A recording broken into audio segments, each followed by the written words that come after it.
1,800. The town didn't announce its fear. It breathed it. During the day, the streets of Willow Creek looked ordinary, dusty roads, wooden storefronts, church bells on Sundays. But at night, the town folded inward. Lamps were blown out early. Doors were barred twice. Mothers pulled children close without explaining why. Everyone knew what moved after dark: horses, masks, silence. The Ku Klux Klan didn't need posters or warnings. Their presence lived in what people refused to say out loud. Sarah Whitfield lived at the edge of town in a narrow house that leaned slightly to the left, like it had grown tired of standing straight. She had been born enslaved on the very land she now rented. Freedom had come on paper years earlier, but paper did not erase memory, nor did it protect flesh. Sarah was 32 years old. She read slowly but carefully. She kept every document she owned folded inside a cloth pouch, hidden beneath a loose floorboard. Freedom papers, work receipts, a church letter with her name written clearly in ink.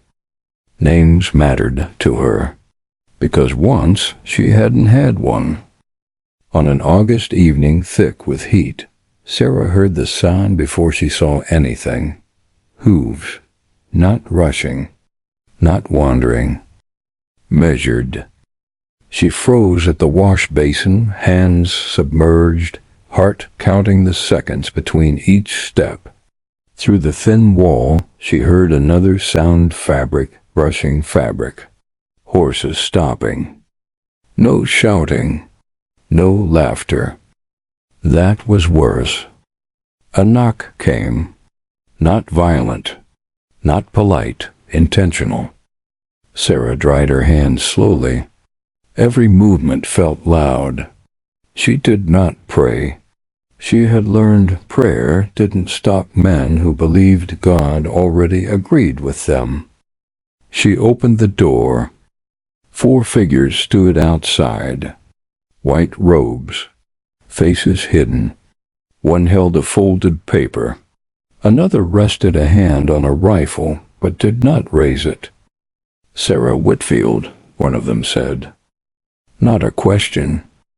"Yes," she replied. "You've been attending meetings." "I attend church." "Not that church."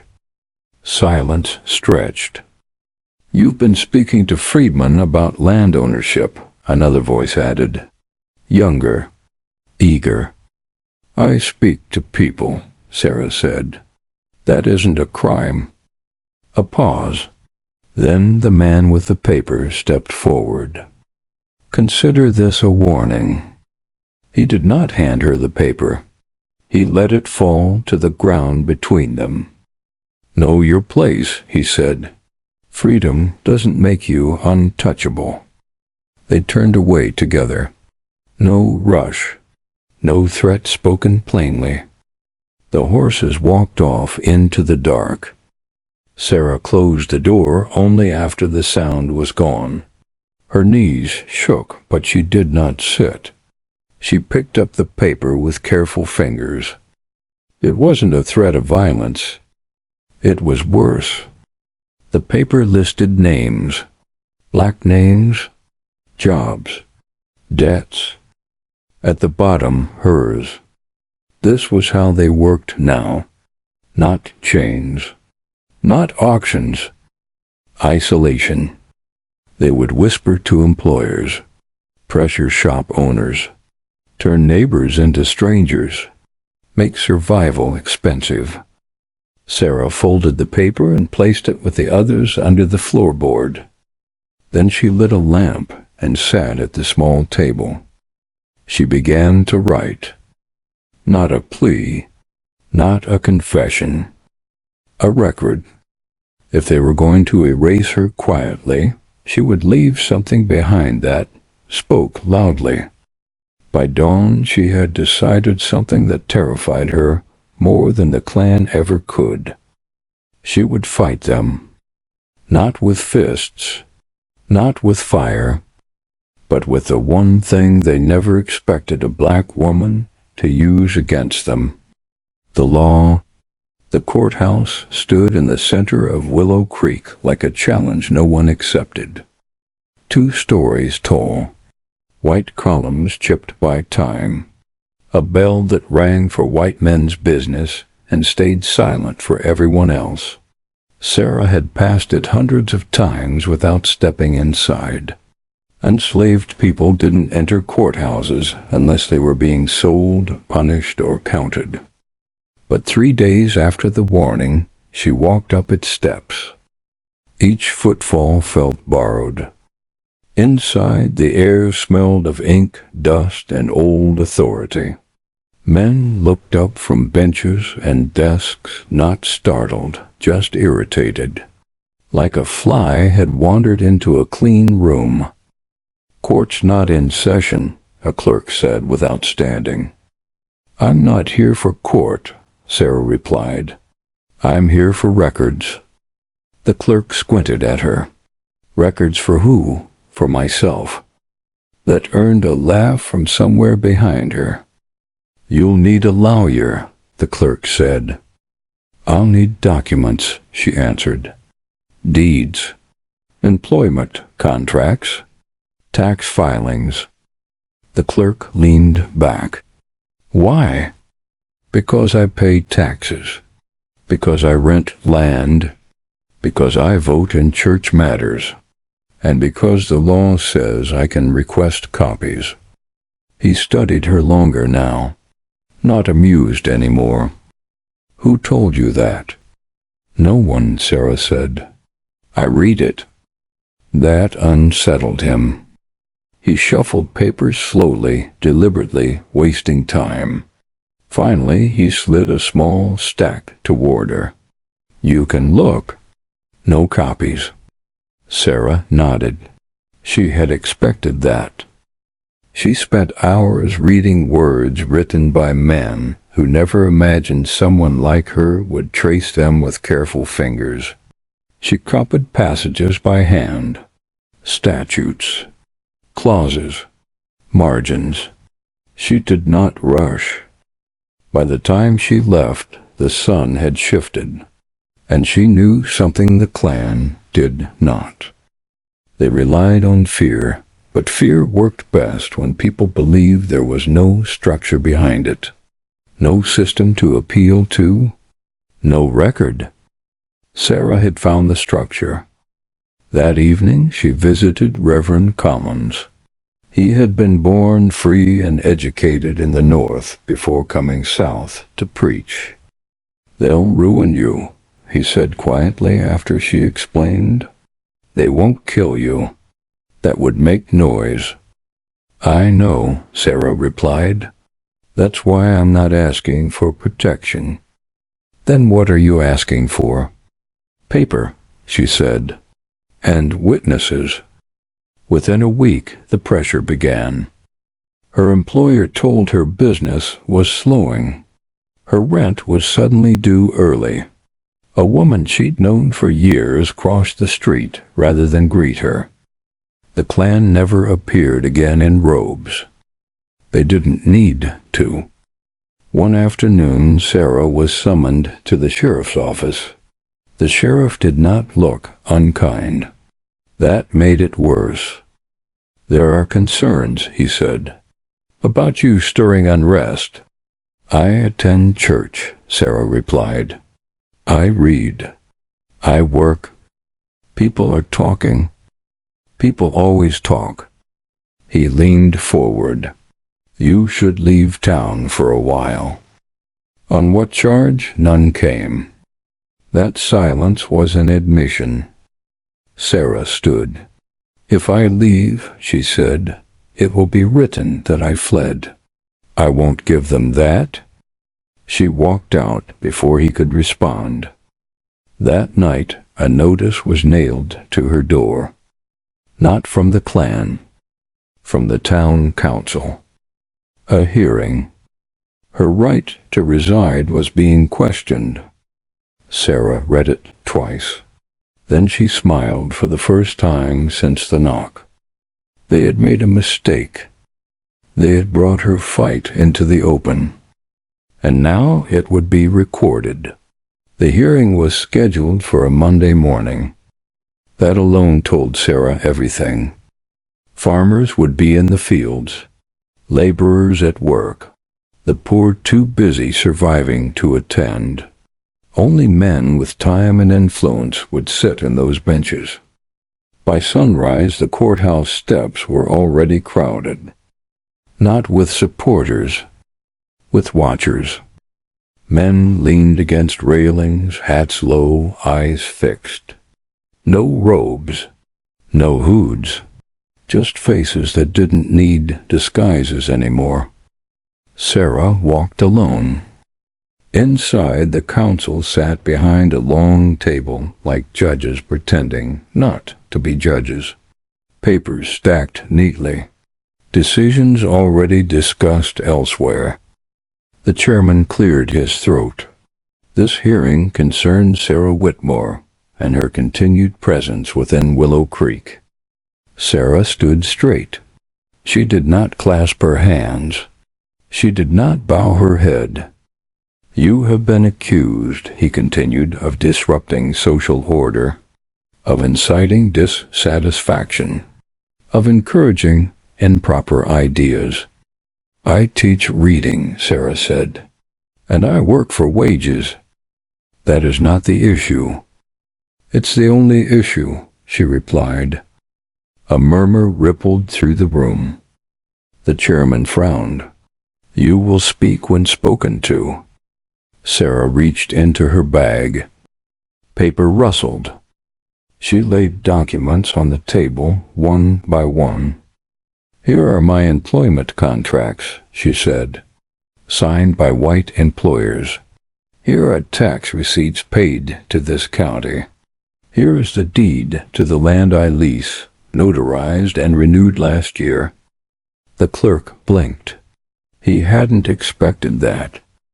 You see, Sarah continued, the law does not require approval for a black woman to live where she pays to live. One councilman leaned forward. You're no lawyer. No, Sarah agreed. But the law isn't written only for lawyers. That landed harder than shouting would have.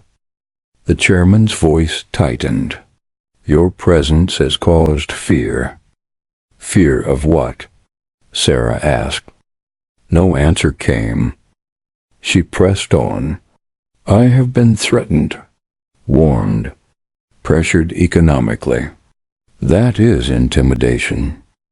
A chair scraped loudly in the back. The sheriff shifted his weight. Sarah turned slowly, meeting the eyes of the men behind her. And intimidation, she said, is documented. She held up another page. A sworn statement, she said, signed by Reverend Collins, and 3 others. The room went quiet. The chairman glanced at the paper, then away. These proceedings are not about threats. They are now, Sarah replied. The council withdrew to deliberate. It took 7 minutes. When they returned, the decision was delivered without ceremony. Sarah Whitmore may remain, the chairman said stiffly, so long as she refrains from further agitation. Sarah nodded once. I have never agitated, she said. I have only existed.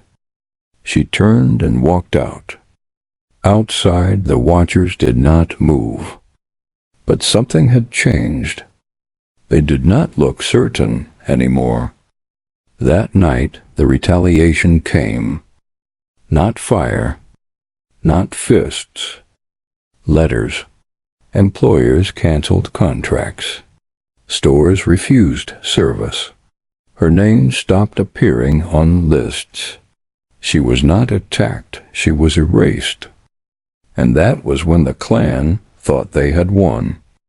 They believed survival required approval.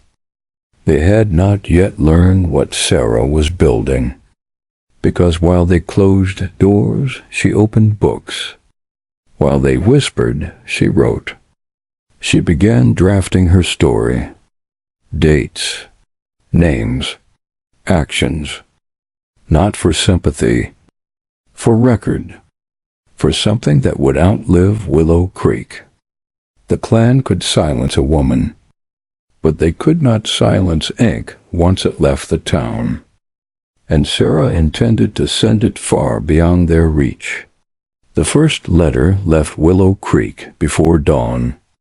Sarah handed it to a black rail porter she trusted, folded tight, address written small and precise. No return name.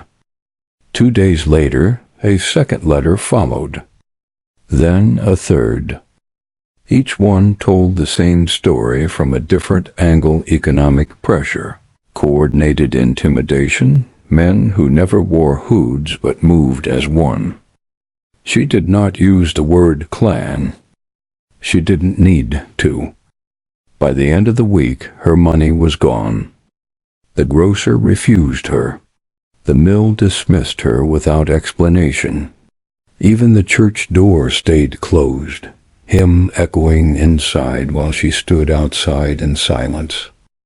That was the point. Isolation breaks people faster than violence. But Sarah adapted. She sold what little she owned that could not be taken. She rationed. She slept with her coat on. And every night by lamplight she wrote. Names, dates, who stood where, who looked away. One evening a stone struck her window. No note, just a message. She did not repair the glass. She wanted them to know she was still there. Weeks passed. Then something unexpected happened. A newspaper arrived. Not local. Northern, folded open to an article buried on page 3. Allegations of coordinated intimidation in Southern Township. No names yet, but enough detail to make Willow Creek uncomfortable. The town noticed. Men gathered in clusters. Conversations stopped when Sarah passed. The sheriff began visiting more often, not threatening, just watching. Pressure shifted. Now it wasn't just Sarah being observed. It was the town. A second article followed. This one named Willow Creek. A third hinted at organized involvement, extrajudicial groups exerting influence through economic coercion. That night, someone finally came to her door. A hooded figure stood in the dark, lantern low. "You're stirring things you don't understand," the man said. Sarah did not step back. "I understand perfectly. You can still leave." "And give you silence?" she asked. No, the man hesitated. He had expected fear. "People disappear for less," he said. Sarah leaned forward slightly. "People disappear when no one is watching." She tapped the folded paper in her hand. "The watching has begun." The lantern flickered. The man stepped back into the dark. Days later, a delegation arrived. Not Klansmen, officials. Men with polished boots and careful words. They offered compromise, quiet relocation, train fare, a clean ending. Sarah listened. Then she declined. "I didn't survive this long to be moved like furniture," she said. The officials left angry, but careful, because now every move carried risk. Winter came early that year. Cold pressed in, hunger sharpened. And still Sarah stayed. Then the final article dropped. This one included affidavits, her words, her evidence. National attention followed. Donors, clergy, lawyers. The same courthouse that had tried to erase her now hosted meetings about maintaining order. The Klan retreated, not defeated, but exposed. And exposure was dangerous. Sarah never celebrated. She packed her papers carefully. When she left Willow Creek months later, it was by choice. Her name traveled ahead of her. Her story followed after. Years later, men would claim the Klan had always been powerless there. History would disagree, because one woman wrote when silence was expected, and the town never truly recovered from being seen. Sarah never returned to Willow Creek, but Willow Creek never escaped her. Years passed. New families moved in. Old men died. The storefronts changed names. The town told itself a cleaner story, that the trouble had been exaggerated, that no real power had ever existed there, that order had always been fair. Then the lawsuits began. Quiet at first. A labor claim from a black family denied wages in 1876. A property dispute reopening land seizures no one wanted re-examined. Each case cited records. Her records. Courts recognized her handwriting before they remembered her name. Depositions pulled old testimonies into daylight. Men were asked to explain decisions they had made decades earlier. Some refused. Some lied. Some broke. One judge paused mid-hearing and asked where the documentation originated. A clerk answered softly, from a woman who refused to leave. The room went still. Outside, reporters waited. The Klan never reformed openly in Willow Creek again. Not because hatred vanished, but because secrecy no longer felt safe. Every generation needs a myth to survive. Willow Creek's became denial. Sarah's became proof. She lived the rest of her life moving quietly, teaching when she could, writing when she was able. She never married, never sought recognition, never corrected the stories told about her, because the truth didn't need her anymore. It was already written, and once written, it could not be burned.